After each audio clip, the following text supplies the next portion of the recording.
It started on a Tuesday morning in my shop, about 20 minutes before the first appointment of the day. A guy in a lifted 4Runner pulled into the parking lot, popped the hood, and started pointing at a black tube running from the airbox toward the firewall. He had watched 3 videos the night before. He had already ordered the part. He was not asking me whether to do it. He was asking me to explain exactly why it worked and exactly how much trouble he could actually get into.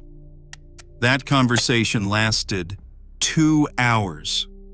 Because the answer is not simple, and the number of Toyota owners doing this modification right now across Tacomas, Tundras, 4Runners, RAV4s, Highlanders is staggering. Forums with tens of thousands of members.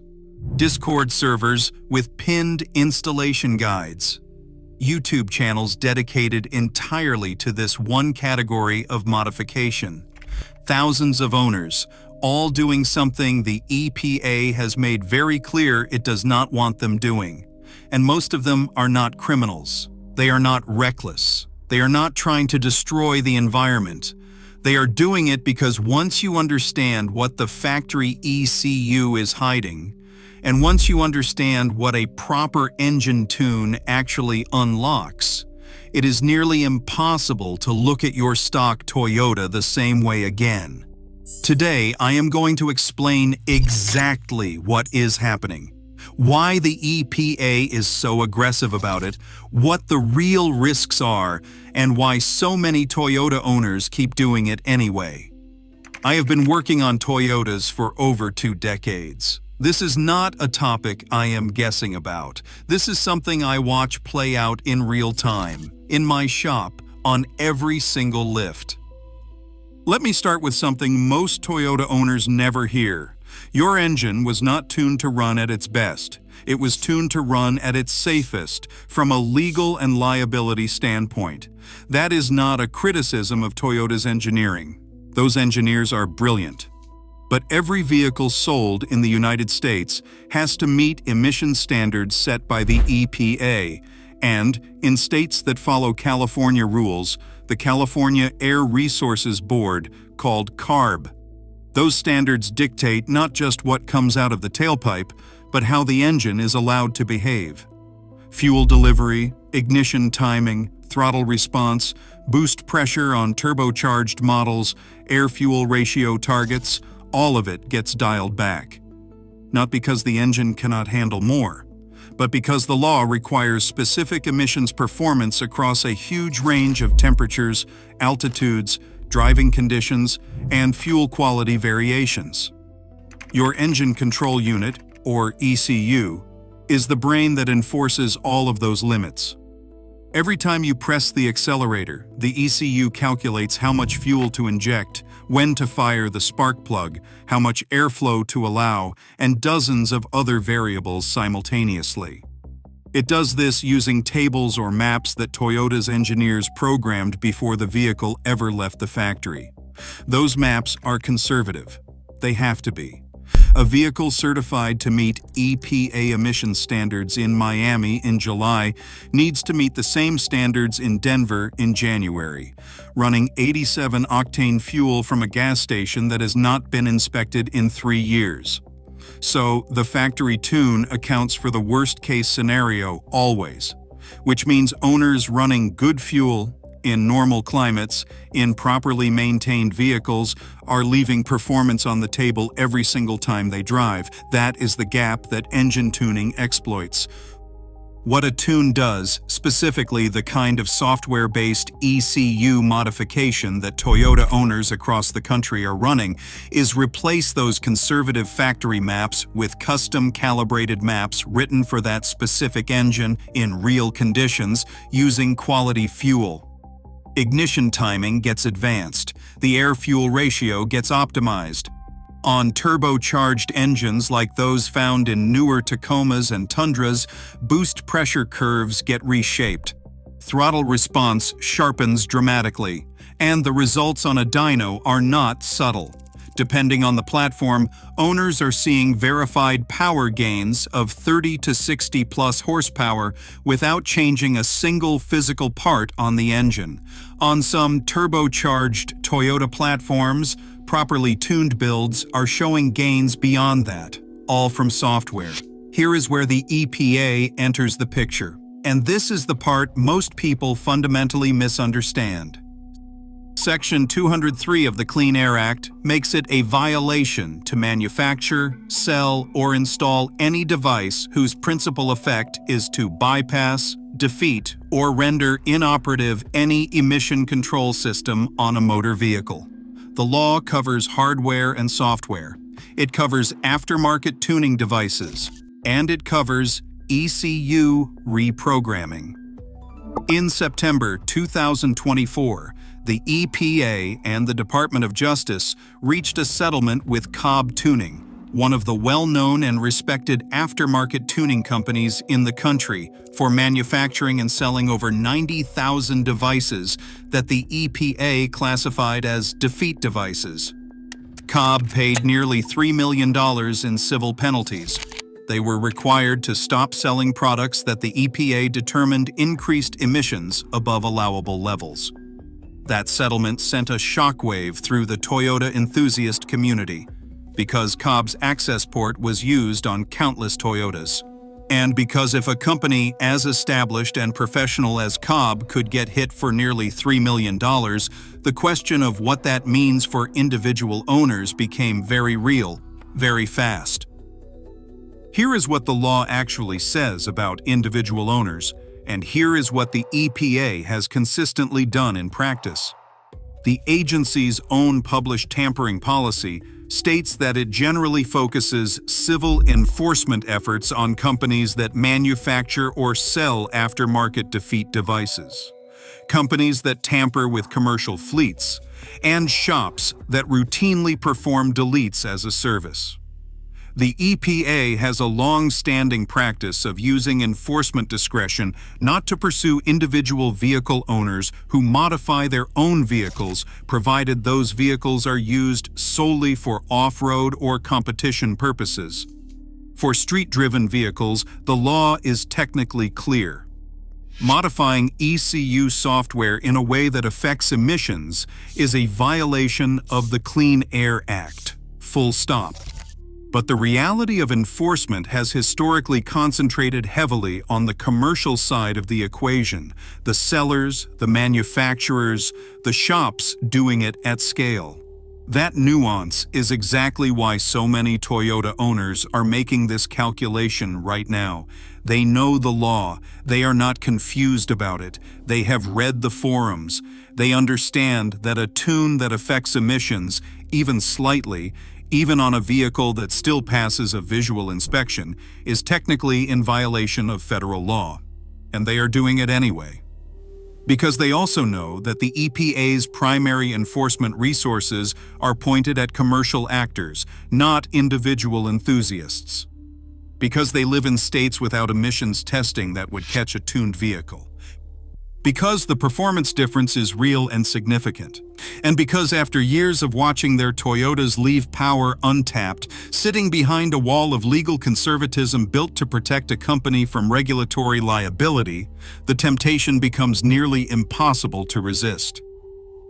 What makes Toyota platforms particularly interesting in this conversation is the quality of the underlying engineering.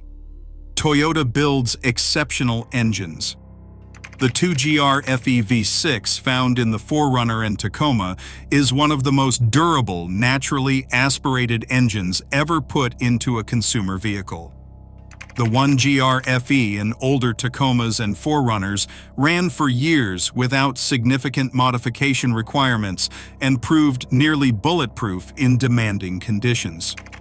The newer turbocharged 2.4-liter found in the current Tacoma and Tundra is an extraordinarily capable engine with engineering headroom that the factory tune deliberately leaves unexplored.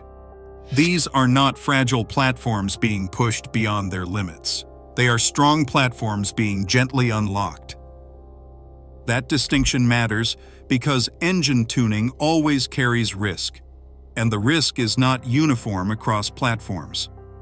Poorly tuned engines running aggressive timing advance on low-quality fuel can experience detonation, called knock, that damages cylinder walls and piston rings.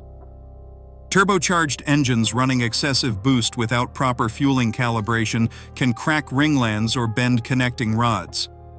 These are not hypothetical failures. They happen on forums. They happen when owners chase maximum numbers without understanding the interaction between the modifications and the tune. The Toyota owners who do this correctly, and there are many of them, start with a quality tune from a reputable tuner who has dyno tested their specific platform. They do not run off-the-shelf maps designed for a generic version of their engine. They use the fuel their tune was calibrated for. They do not push boost levels the hardware was not designed to support. They understand that the tune is part of a system, not a magic switch. The 4Runner owner who pulls into my parking lot with a printout of his dyno sheet showing 47 horsepower over stock on a naturally aspirated V6, running clean air-fuel ratios and healthy knock counts, made smart decisions throughout that process. His engine is not in danger, his tune is not reckless, but it is still technically not legal for street use under federal law. That is the uncomfortable reality at the center of all of this. There is a gap between what is legal and what is harmful. And in the Toyota performance community, thousands of owners have decided that gap is wide enough to step into. Now, I want to address something directly because it comes up every single time this conversation happens. Someone always says, just do a cold air intake that is legal. And technically, for naturally aspirated engines, an aftermarket intake with a California Air Resources Board executive order is legal in all 50 states. Toyota's own TRD cold air intake for the 4Runner and Tacoma carries California Air Resources Board approval. K&N and AFI make California Air Resources Board compliant intakes for many Toyota platforms. These are real, legal performance gains. They are modest, typically in the 5 to 15 horsepower range, but they are real and they are not going to expose you to any regulatory risk whatsoever. The line gets crossed when the tune enters the equation without emissions compliance documentation. A California Air Resources Board compliant tune, one that has undergone the engineering evaluation process and received a California Air Resources Board executive order, is legal in all 50 states. There are tuners actively pursuing California Air Resources Board certification for Toyota platforms right now, and that number is growing after the Cobb settlement made clear what the alternative looks like. But the vast majority of aftermarket ECU tunes available to Toyota owners today do not carry California Air Resources Board approval. They are sold under off-road use only disclaimers that are, in many cases, a legal formality rather than a realistic description of how the product gets used. That disclaimer matters more than most owners realize. When Cobb was investigated, part of the EPA case rested on the reality that products marketed as competition use only were demonstrably being purchased and installed on street vehicles. The off-road only sticker does not protect you if you are running a tune on a registered street vehicle. It protects the seller, slightly, from direct liability. It does not protect the buyer. Here is what I tell every Toyota owner who walks into my shop with this question. If you live in a state with no emissions testing and you are running a quality tune from a reputable tuner who understands your specific platform, your real-world risk of EPA enforcement action as an individual is low based on the agency's historical enforcement patterns. That may change. The Cobb settlement signals EPA is expanding scrutiny of the gasoline tuning market beyond just diesel delete kits. But historically, enforcement has focused overwhelmingly on commercial actors. If you live in a state with emissions testing, the calculation changes significantly.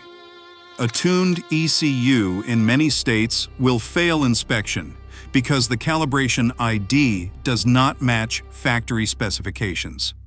Some states compare ECU software to the original manufacturer parameters automatically.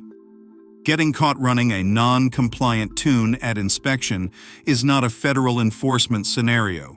It is a state inspection failure, which means you cannot renew your registration. Some tuners offer what they call a stock map you can flash back to the ECU before inspection. Whether that workaround is advisable depends heavily on your state's specific inspection process and how thoroughly it checks ECU data. What almost nobody in these conversations is willing to say directly, I will say clearly. The Toyota owners doing this modification are not making an irrational decision. They are making an informed decision. They know the law. They know the risk. They know that the enforcement history does not match the legal reality, and they have decided the performance gain justifies the technical violation. You can disagree with that decision. EPA clearly does. But dismissing it as reckless or ignorant misses what is actually happening in the Toyota community right now, which is a very deliberate calculation by very knowledgeable enthusiasts. The engine those Toyota engineers built has capability that the factory tune, by legal necessity, does not allow. The people running unlocked tunes are not abusing the engine. In many cases, they are finally letting it breathe the way the engineering always allowed for. And the results, felt through the seat on every drive, make it very difficult to go back to stock. If this gave you a clearer picture of what is actually happening with this modification, hit like so other Toyota owners can find it. Subscribe if you want honest, research-backed explanations of what is really going on with your vehicle. And if you have done this to your Toyota, or if you are still on the fence, drop it in the comments. Because the story of what the EPA hates and what Toyota owners keep doing anyway is not over. If anything, the next chapter is just getting started.